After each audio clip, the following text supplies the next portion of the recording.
Ranchi police द्वारा वाहन चोरी के संगठित गिरोह का हुआ उद्भेदन। नमस्कार, जोहार, मैं शांत और आप देख रहे हैं BD news live on network. Namkum थाना क्षेत्र अंतर्गत वाहन चोरी के संगठित गिरोह का हुआ उद्भेदन, उनकी गिरफ्तारी एवं वाहन की बरामदगी के विषय में आज एक महत्वपूर्ण प्रेस वार्ता का आयोजन रखा गया।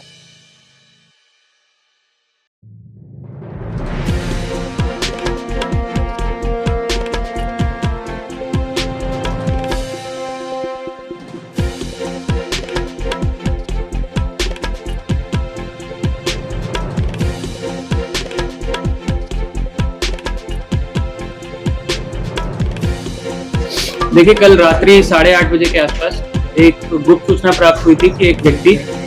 जो कि चोरी की बाइक पर है और उसके पास में एक अपाचे है ब्लू रंग का, वो रामपुर की ओर जा रहा है, जो कि नामकुम थाना क्षेत्र में पड़ता है। तो इसी को देखते हुए वरीय पुलिस अधीक्षक महोदय द्वारा एक छापामारी दल का गठन किया गया था, जिसमें डीएसपी हेडक्वार्टर 1 अमर कुमार पांडे, थाना प्रभारी नामकुम रामनारायण सिंह और सब इंस्पेक्टर मिथुन कुमार, जयदेव कुमार, शशि रंजन, उज्जवल कुमार सिंह, सत्येंद्र सिंह, तारकेश्वर प्रसाद केसरी, जो कि सभी पदाधिकारी नामकुम थाना क्षेत्र के हैं। सूचना का सत्यापन हेतु इस टीम के द्वारा जगह जगह पर एंटी क्राइम चेकिंग चलाई जा रही थी। उसी दौरान नामकुम थाना क्षेत्र का सिद्रौल जोड़ा मंदिर है, उसके पास में एक एंटी क्राइम चेकिंग लगाई गई थी और उसी समय एक व्यक्ति जिसके पास में एक ब्लू रंग का अपाचे बाइक था, उसको हम लोगों ने पूछताछ की। पूछताछ करने के उपरांत उस व्यक्ति के द्वारा अपना नाम अभय सिंह उर्फ मन्नू सिंह, जिसकी उम्र करीब 32 वर्ष है, ये नाम बतलाया गया। और जब उससे गहनता से पूछताछ की गई तो उसने बताया कि जो बाइक है उसके पास में वह चोरी की बाइक है, नंबर प्लेट जो है वो भी चोरी का ही है, वो फर्जी नंबर प्लेट है। और उसके द्वारा बताया गया कि यह बाइक उसने चोरी से ही ज्ञात की थी और इस बाइक को वो बेड़ो का एक वसीम औदार है, उसके पास लेके जा रहा है। और जब वसीम को हम लोगों ने पूछताछ के क्रम में उससे पूछताछ की, उसको उसके घर से जब उठाया गया और पूछताछ की गई तो पूछताछ के दौरान उसके द्वारा बताया गया कि ये दोनों व्यक्ति अभय सिंह और बेड़ो का जो वसीम औदार है, ये एक संगठित गिरोह के रूप में जो बाइक चोरी का गिरोह है वो चलाते हैं। पूर्व में भी ये लोग काफी कांडों में जेल में जा चुके हैं। और इसके अलावा इन लोग के द्वारा अपने जितने भी सहयोगी थे, जिनका नाम है दानिश आलम, जो कि कर्रा जिला खूटी के हैं, शरीफ खान जो कि बेड़ो का है रांची में, नसीम अंसारी, तौहिर अंसारी, मोइन खान, ये बाकी लोग हैं जो भी बेड़ो के ही हैं, रहने वाले हैं। जब इन सभी लोगों से हमने कलेक्टिव पूछताछ की है, पूछताछ के दौरान इन्होंने हमें बताया कि ये लोग बाइक चोरी कैसे क्या करते थे। तो जितने भी हाट बाजार हैं या फिर क्राउडेड प्लेसेस होती है, ये लोग वहां पे जाते थे, रैकी करते थे, चिन्हित करते थे कि किस बाइक को उठाना है। और इन लोग के पास में एक मास्टर की रहती थी, एक मास्टर की, जिससे ये कोई भी बाइक किसी ना किसी तरीके से उसको खोल सकते थे। तो उस तरीके से लोग ऑपरेट करते थे। और जो चोरी की बाइक रहती थी, इसको ये लोग डिस्पोज करने के इनके पास में 4 या 5 तरीके थे। सबसे पहला रहता था कि या तो उस बाइक को खरीदा गया और उस बाइक को किसी और को बेच दिया। फिर दूसरा माध्यम जो लोग चुनते थे वो होता था स्क्रैप पे बेच देना। तीसरा माध्यम जो कि संगठित अपराध से जुड़ा हुआ है, जितने भी ऑर्गेनाइज क्रिमिनल्स हैं, गैंग्स हैं, ये वो लोग उनको भी डिस्पोज ऑफ करते थे या उनको बाइक वगैरह बेचा करते थे। इसमें PLFI और बाकी जितने भी गिरोह हैं उनको भी इन लोग के द्वारा बाइक वगैरह दी जाती थी। टोटल इनके द्वारा 12 बाइक्स हैं जो इनके द्वारा रिकवर करवाई गई हैं और इनके द्वारा बताया गया है कि इनकी संलिप्तता थी इन बाइक को चोरी करने में और फिर चोरी करने के बाद इनको डिस्पोज करने में, नंबर प्लेट फर्जी चढ़ाने में, कहीं ना कहीं पे इंजन को काट लिया जाता था किसी बाइक में और किसी का जो चेसिस नंबर है वो चेंज कर दिया जाता था। इस क्रम में इन लोगों ने टोटल 12 बाइक्स रिकवर करवाई हैं, जो हमने ये नामकुम के 4 केसेस हैं वो इसमें डिटेक्ट हुए हैं और टाटी सिल्वे का एक केस है जो इसी क्रम में डिटेक्ट हुआ है। तो टोटल 5 केसेस जो कि पिछले 2 या 3 महीनों में रजिस्टर हुए थे चोरी के, वो सारे के सारे केसेस हम लोग के डिटेक्ट हो गए हैं। इसके अलावा जब्ती में हम लोग ने इनके 6 मोबाइलों को जब्त किया है, जिसमें जब ये कहीं पे भी घटना करने जाते थे या फिर चोरी करने जाते थे तो उस टाइम पे लोग आपस में बातचीत किया करते थे। बातचीत के क्रम में बताते थे एक दूसरे को कि रैकी कैसे करना है, बाइक को उठाकर कहाँ पे लेके जाना है या फिर किसी और को कब, आदमी को कब बेच देना है।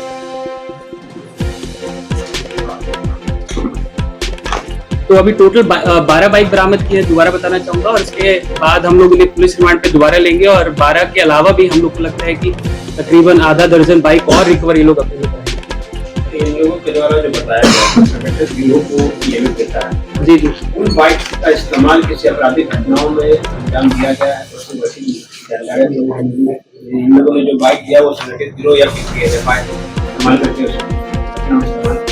देखिए अभी तक की जो पूछताछ की गई है उसके क्रम में तो उन्होंने यही बताया है कि एक दो नाम बताए हैं जिनका सत्यापन हमें करना है, उसके बाद ही हम किसी मतलब कंक्लूजन पे पहुंच पाएंगे कि वेदर ये बाइक जो इन लोगों ने चुराई थी किसी PLFI को या किसी संगठित गिरोह को दी है। और इसमें देखिए इंपॉर्टेंट चीज क्या है कि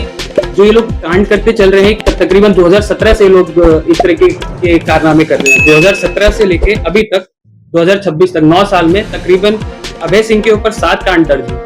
और सारे के सारे 379 जो पुराना हमारा रहा करता था IPC जो कि चोरी से संबंधित है, सारे के सारे केसेस उसी से संबंधित हैं। उसी प्रकार जो दूसरा व्यक्ति जिसका नाम वसीम ओदार है उसके ऊपर भी 8 केसेस दर्ज हैं और वो भी सारे के सारे केसेस जो हैं वो 379 से संबंधित है। तो ये आदतन है, तकरीबन 9 साल से इसी फील्ड में है और इसी प्रकार से ये लोग ऑपरेट कर रहे हैं और जितनी भी चोरी की घटनाएं होती हैं व्हीकल्स की या फिर जो भी मतलब 2 पहिए हो या 4 पहिए हो उनको चोरी करने का काम करके फिर उसे डिस्पोज ऑफ करना या फिर पैसे कमाना, ये इनका पेशेवर तरीका है। देखिए सबसे पहले जो इन्होंने पूछा जेल गया, जिसमें मैंने आपको बताया कि 7 मामले अभय सिंह के ऊपर हैं, 8 मामले हैं वसीम ओदार के ऊपर, और जो बाकी जो नए व्यक्ति जो पकड़ाए गए वो नए जुड़े थे इस गिरोह से, तो वो लोग जो जेल नहीं गए हैं। बट जो 2 व्यक्ति हैं ये आदतन है और काफी बार जेल जाते हैं। देखिए दाम वो बाइक के ऊपर रहता था, बाइक की कंडीशन के ऊपर रहता था। मान लीजिए कि बाइक काफी पुराना है तो उसका रेट थोड़ा कम रहता था और ये लोग क्या करता था कि जो भी बाइक इन लोगों ने चोरी किया उसका नंबर प्लेट चेंज कर देता था और जो सामने वाला व्यक्ति होता था उसको बोलता था कि बाइक अभी खरीद लो, जो कागजात हैं हम आपको थोड़े दिनों बाद दे देंगे। तो रेट स्पेसिफिकली डिसाइड कर पाना तो ये लोग ही डिसाइड करता था, बट वो again condition of the bike के ऊपर कि अगर बाइक पुराना है तो उसका रेट कम रहता था, बाइक नया है और अच्छी कंडीशन में है तो उसका रेट लोग 75% जो उसकी मार्केट प्राइस है उसके हिसाब से या फिर 80% उसके बाइक चोर गिरोह के कुछ सदस्यों को तो पुलिस ने हिरासत में लिया है, लेकिन जो कागजात बना उन लोगों में से किसी की गिरफ्तारी देखिए अभी तक जैसे मैं आपको बता रहा हूँ कि ये लोग बोलते थे कि कागजात बाद में ले लेना, पर ये कागज कभी भी मुहैया नहीं करवाते थे क्योंकि इनके पास में कागजात रहते ही नहीं थे कभी। तो फॉर्जरी का एंगल अभी तक हमारे पास में ऐसा कुछ नहीं आया, बट अगेन हम पुलिस रिमांड पे लेने के बाद इस पहलू पर भी इन लोगों से पूछताछ करें। आपने जैसा बताया कि वो नंबर प्लेट बनवाते थे, तो ये सब काम कहाँ कर रहे हैं? उन लोगों में से कोई आदमी आता है? देखिए ऑलरेडी इन लोग के पास नंबर प्लेट बनाने के लिए आपको एक कारीगर चाहिए होते हैं जिसमें नंबर प्लेट से कुछ ना कुछ नंबर बना देना, तो ये रैंडम नंबर कुछ भी उस पर लिख देते थे और सामने वाले को उस तरीके से भेज देते थे। सर बाइक कहाँ बेचते थे, लोकल में या फिर? देखिए लोकल में ही बेचा जाता था। अभी तक 2-3 वेंडर्स के हम लोगों ने आइडेंटिफाई किया है और जितने 7 लोगों की गिरफ्तारी है उसमें से एक व्यक्ति वही है जिसके पास में स्क्रैप में ये जो बेचा करते थे बाइक्स